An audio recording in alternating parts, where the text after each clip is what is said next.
আপনারা নিশ্চয়ই এটা তো জানবেন যে ভগবান শিব কৈলাস পর্বতে তার পরিবারের সাথে নিবাস করেন, কিন্তু এটা হয়তো জানেন না যে এই পর্বত পৃথিবীর সব থেকে রহস্যময় পর্বত এবং প্রাকৃতিক শক্তির এক বিশাল ভাণ্ডার। হিন্দু ধর্মগ্রন্থ অনুসারে ত্রিলোকের স্বামী ভগবান শিব কৈলাস পর্বতেই ধ্যানমগ্ন ছিলেন। এর উল্টো তিব্বতের বৌদ্ধ ধর্ম অবলম্বীরা মনে করেন পরমানন্দের স্বরূপ ভগবান বুদ্ধদেব কৈলাস পর্বতের অধিষ্ঠাতা দেব এবং উনি কৈলাস পর্বতে নিবাস করেন। জৈন ধর্ম অনুসারে কৈলাস পর্বতকে অষ্টপদ বলা হয়। জৈন ধর্ম অবলম্বীরা মনে করেন প্রথম তীর্থঙ্কর ঋষভদেব এই পর্বতেই সমাধি নিয়েছিলেন।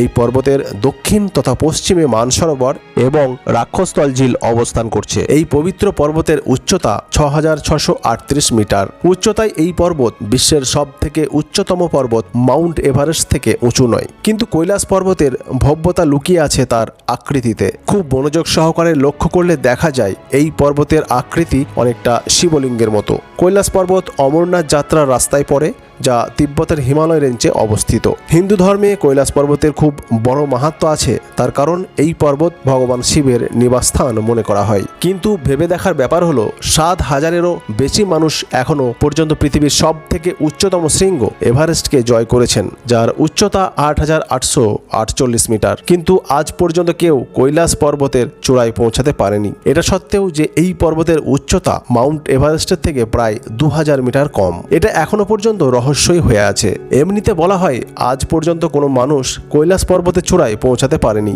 যারা কৈলাস পর্বতে আরোহণের চেষ্টা করেছেন তারা সবাই মারা গেছেন। কৈলাস পর্বতে কোনো মানুষ চড়াই না করতে পারার পিছনে অনেক কাহিনী প্রচলিত আছে। কিছু মানুষ মনে করেন কৈলাস পর্বতে ভগবান শিব নিবাস করেন, তাই সেখানে কোনো জীবিত মানুষ পৌঁছাতে পারে না। মৃত্যুর পর অথবা যে কখনো কোনো পাপ করেনি সেই একমাত্র কৈলাসে পৌঁছাতে পারেন। কৈলাস পর্বত সম্পর্কে বিভিন্ন রহস্যমূলক কাহিনী প্রচলিত আছে। এই রহস্যগুলোর সত্যতা যাচাই করার জন্য 1999 সালে রুশের চক্ষু রোগ বিশেষজ্ঞ এরনস্ট মুলদাশেভ এই রহস্যের সত্য উন্মোচন করার জন্য সেই এলাকাতে যাওয়ার প্রস্তুতি শুরু করেন এবং তার জন্য তিনি একটি টিম তৈরি করেন। এই দলের পর্বতারোহণ টিমে ভূবিজ্ঞানী, পর্বত বিশেষজ্ঞ এবং ইতিহাসকার অংশগ্রহণ করেছিলেন। এরনস্ট মুলদাশেভ দাবি করেছেন যে কৈলাস পর্বত এক বিশাল মানব নির্মিত পিরামিড। এর নির্মাণ প্রাচীনকালে করা হয়েছিল। এই পিরামিডের আশেপাশে অনেক ছোটখাটো পিরামিড আছে যেগুলো পরলৌকিক গতিবিধির কেন্দ্রস্থল। শুধু তাই নয়, জোসের এবং গিজা পিরামিডের সাথেও সংযুক্ত আছে।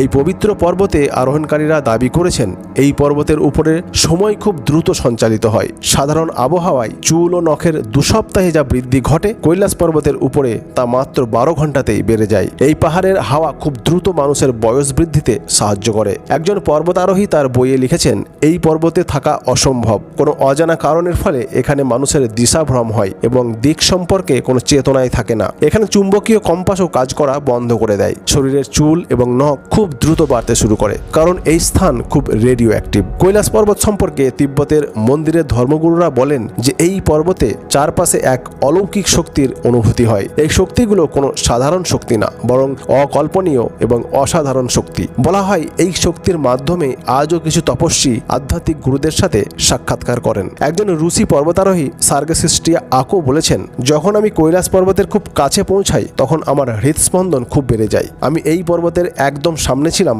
যে পর্বতে আজ পর্যন্ত কেউ চড়াই করতে পারেনি। কিন্তু হঠাৎ করে আমি খুব দুর্বল হয়ে পড়ি এবং মনের মধ্যে বারবার একই চিন্তা আসতে থাকে যে এখানে আমার আর থাকা উচিত হবে না। তারপর যখন আমি আস্তে আস্তে নিচের দিকে ফিরে আসতে থাকি তখন আমার মন ধীরে ধীরে খুব দুশ্চিন্তামুক্ত হতে থাকে। এই পর্বতের 4 কোণা আকৃতি দিক নির্ণয়কারী কম্পাসের 4 বিন্দু বলে মনে করা হয়। তাছাড়া কৈলাস পর্বত থেকে 4টি মহান নদীর উৎপত্তি হয়েছে: সাতলেজ, সিন্ধু, ব্রহ্মপুত্র এবং কর্ণালী। এই 4টি নদী গোটা হিমালয় ক্ষেত্রকে 4 ভাগে ভাগ করেছে, যা গোটা পৃথিবীর 4 ভাগকে ব্যাখ্যা করেছে। কৈলাস পর্বতের সব থেকে রহস্যময় তথ্য হলো এখানে সময় খুব দ্রুত সঞ্চালিত হয়। অবশ্য বৈজ্ঞানিকরা এখনো এর পিছনে কোনো নির্দিষ্ট কারণ খুঁজে বের করতে পারেনি। 11শো শতাব্দীতে তিব্বতের বৌদ্ধ ধর্মগুরু মিলারপা কৈলাস পর্বতের শিখরে পৌঁছাতে সফল হয়েছিলেন। বলা হয় যে তারপর থেকেই কৈলাস পর্বতের আবহাওয়ায় পরিবর্তন আসে, যার কারণে কারণে পর্বত আরোহীদের দিশাভ্রম হয়। খারাপ আবহাওয়া এবং অলৌকিক শক্তির কারণে ট্রেকার্স কোনো সময় এই পর্বতারোহণ সম্পন্ন করতে পারে না।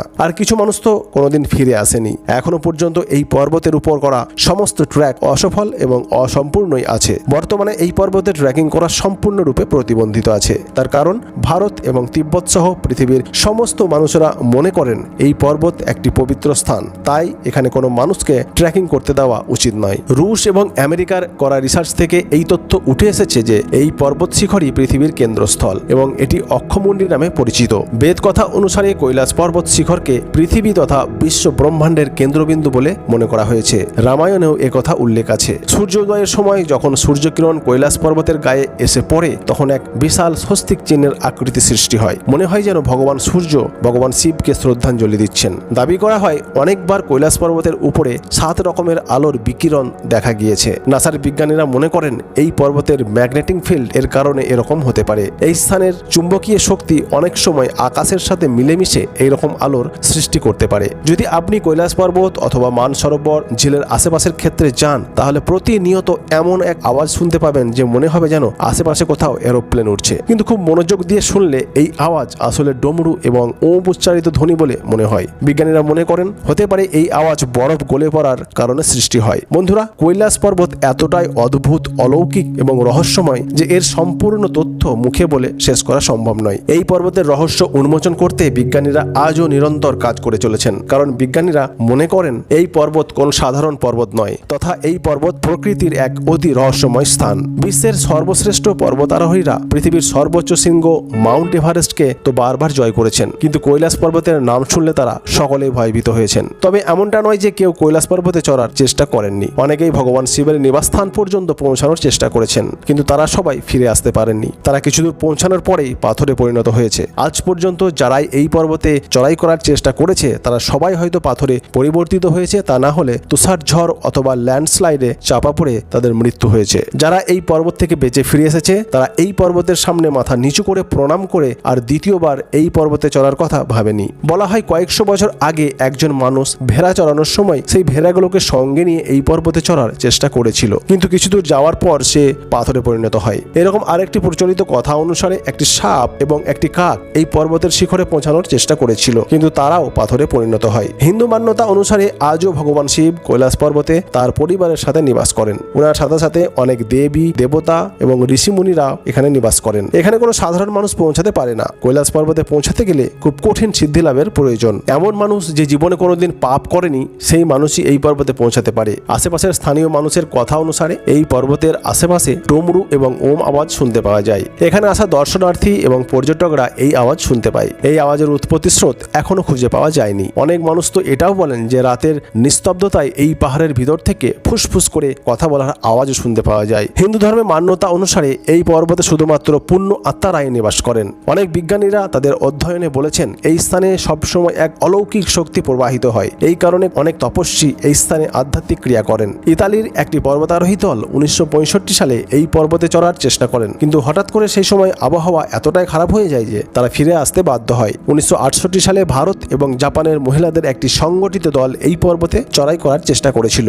সেই সময়ে হঠাৎ করে প্রচন্ড তুষারপাত এবং ল্যান্ডস্লাইড শুরু হয়, ফলে কিছু লোকের মৃত্যু হয় এবং কিছু লোক খুব কষ্টে তাদের প্রাণ বাঁচিয়ে ফিরে আসতে পেরেছিল। আজ পর্যন্ত এই পর্বতের উপর দিয়ে কোনো এরোপ্লেন বা হেলিকপ্টার উঠতে সক্ষম হয়নি। প্রসিদ্ধ রুশি চিত্রকার নিকোলাস রেরিক বিশ্বাস করতেন যে কৈলাস পর্বতের আশেপাশে এলাকায় সাম্বালা নামের একটি রহস্যময় রাজ্য আছে। হিন্দু ধর্মের কিছু সম্প্রদায় এই সাম্বালা রাজ্যকে কাঁপাপা বলে ডেকে থাকেন, যেখানে শুধু সিদ্ধ পুরুষ এবং তপস্বীরাই নিবাস করেন। তিব্বতী ধর্মগ্রন্থগুলোতে উল্লেখ আছে যে সাম্বালা একটি আধ্যাত্মিক দেশ যা কৈলাস পর্বতের উত্তর পশ্চিমে অবস্থিত। হিন্দু ছাড়াও বৌদ্ধ এবং জৈন ধর্মের মানুষেরাও এই জায়গাকে পবিত্র বলে মনে করেন। কৈলাস পর্বতের উপরে দুটি ঝিল আছে। প্রথমটি হলো মানসরোবর ঝিল, যা পৃথিবীর সব থেকে উঁচুতে অবস্থিত মিষ্টি জলের ঝিল, যার আকার সূর্যের মতো। দ্বিতীয়টি রাক্ষস ঝিল, যা পৃথিবীর সব থেকে উঁচুতে অবস্থিত লবণাক্ত জলের সব থেকে বড় ঝিল, যার আকার চাঁদের মতো। এই দুটি ঝিলই এখানে কিভাবে সৃষ্টি হলো তা নিয়ে বিজ্ঞানীরা এখনো অধ্যয়ন করছেন। এইসব কারণগুলির জন্যই কৈলাস পর্বতকে